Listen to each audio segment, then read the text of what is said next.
Հետևում եք մեծ պահքին և ցանկանում եք ձեր սննդակարգում բազմազանություն մտցնել, ուրեմն այս աղցանը հենց ձեզ համար է։ Պատրաստում ենք բլղուրով և կաղամբով վիտամինաշատ գունառատ նոր աղցան, որը վստահեցնում եմ ոչ մի տեղ չեք ճաշակել։ Բլղուրը պարունակում է ածխաջուր, սպիտակուց և բջջանյութ, իսկ բանջարեղենը աղցանին հաղորդում է հյութալիություն, խրխրթանություն և վիտամիններ։ Բաղադրիչները այնքան կատարյալ են համադրված, որ այս աղցանը մեկ անգամ պատրաստելուց հետո այն դառնալու է ձեր ֆավորիտը։ Մեզ անհրաժեշտ է մանր տեսակի բլղուր, բուլղարական պղպեղ, լոլիկ, վարունգ, համեմ, սոխ և կաղամբ։ Բլղուրը լվանալուց հետո վրան լցնում ենք 2 բաժակ եղջյուր և մի կողմ ենք դնում, որպեսզի հասունանա։ Այդ ընթացքում կնախապատրաստենք մնացած բաղադրիչները։ Սիրելիներս, իսկ դուք լվանում եք բլղուրը, շատ հետաքրքիր է, գրեք մեկնաբանություններում։ Մանր խորանարդների ենք բաժանում բանջարեղենը, մեկական վարունգ, լոլիկ և գունավոր պղպեղ։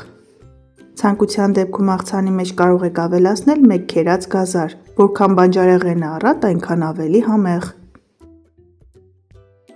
Բարեկամներ, իմ ալիքում կարող եք գտնել ոսպով և կաղամբով պատրաստվող ևս մեկ շատ համեղ պահքային աղցանի բաղադրատոմս։ Բաղադրատոմսի հղումը կթողնեմ նկարագրությունների բաժնում։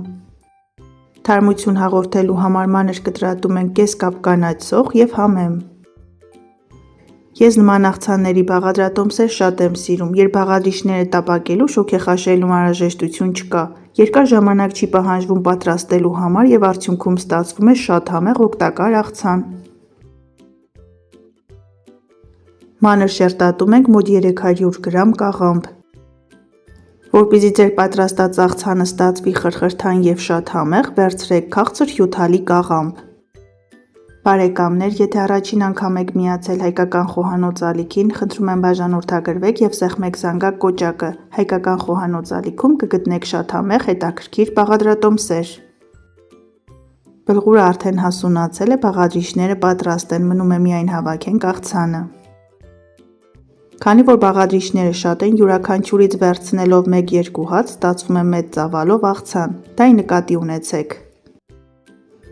Բոլոր բաղադրիչները լցնում ենք աղցանամանի մեջ, մի փոքր թթվաշամ հաղորդելու համար աղցանը ցողում ենք 2 ճաշի գդալ խնձորի քացախով։ Ավելացնում ենք բուսայուղ, աղ և սև պղպեղս ճաշակի և բաղադրիչները մի լավ խառնում ենք, որպեսզի համերը միախառնվեն։ Եթե սիրում եք թաբուլե, բլղուրով և կաղամբով պատրաստվող այս աղցանը ևս շատ կհավանեք։ Սիրելիներս, պատրաստելուց հետո խնդրում եմ մեկնաբանությունների բաժնում կիսվեք ձեր կարծիքներով։ Այսօր էլ նման նոր շատ համեղ աղցանի բաղադրատոմս։ Պատրաստեք սիրով, սնվեք առողջ և եղեք օրհնված։ Ցտեսություն, կհանդիպենք հաջորդ տեսանյութերում։